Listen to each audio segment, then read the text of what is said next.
এই তীব্র গরমে রান্না করার ঝামেলা ছাড়া এরকমই প্রাণ জোড়ানো আমের আইসক্রিম বানিয়ে দেখতে পারেন। আর পাকা আমের সিজনে এইভাবে একবার আইসক্রিম বাড়িতে বানিয়ে দেখতে পারেন, খেতে দারুণ লাগবে।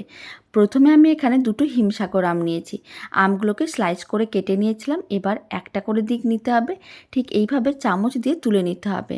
আপনারা দেখুন, আমি হিমসাগরের 4টে সাইড আমি নিয়ে নিয়েছিলাম। এইভাবে কিন্তু মিক্সির জারের মধ্যে আমের পাল্পগুলো রেডি করতে হবে। ঢাকনা বন্ধ করে খুব ভালো করে পেস্ট করে নিয়েছিলাম। আপনারা দেখুন, আমের পাল্প একেবারেই রেডি। এবার আমের পাল্পটা এক সাইডে রেখে দিচ্ছি। মিক্সির জারের মধ্যে দিয়ে দিচ্ছি বেশ কয়েকটা কাজু বাদাম। এখানে প্রায় 15-20টার মতন কাজু বাদাম আছে। অল্প করে একটু জল দিয়ে দিলাম। আর আমি দিয়ে দিচ্ছি বেশ কিছুটা পরিমাণ গুঁড়ো দুধ। গুঁড়ো দুধ একটু দিলে খেতে আইসক্রিমটা অনেক বেশি ভালো লাগবে। আমি এখানে 3-4 চামচের মতন গুঁড়ো দুধ দিয়ে দিলাম। খুব ভালো করে ঢাকনাটা বন্ধ করে দিতে হবে আর খুব ভালো করে পেস্ট করে নিতে হবে। খুব ভালো করে পেস্ট করা হয়ে গেছে। আপনারা দেখুন, মিশ্রণটা একেবারেই মসৃণ। আর এইভাবে কাজু বাদাম পেস্ট দিলে আইসক্রিমটা খেতে অনেক বেশি ভালো লাগবে। এখন কাজু বাদাম পেস্টটাও আমের পাল্পের মধ্যে আমি দিয়ে দিচ্ছি।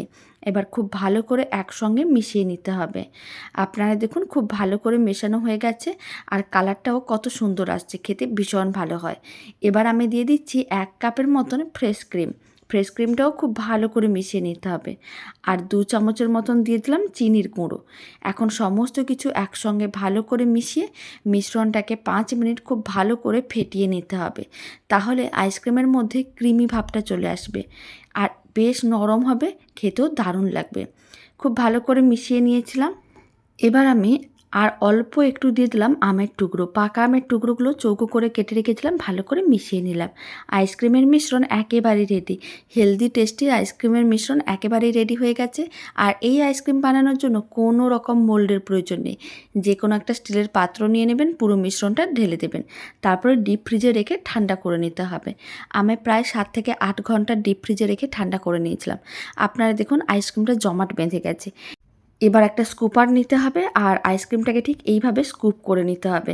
খেতে ভীষণ ভালো হয়, বাড়িতে বানিয়ে দেখতে পারেন। আর বাড়িতে বানালে কমেন্ট বক্সে জানাতে একেবারেই ভুলবেন না খেয়ে কেমন লাগলো। রান্না করার কোনো রকম ঝামেলা থাকে না আর খেতে ভীষণ ভালো হয়। বাড়িতে থাকা উপকরণ দিয়ে হেলদি টেস্টি প্রাণ জোড়ানো এরকমই আমের আইসক্রিম খুব সহজেই বানিয়ে নিতে পারবেন।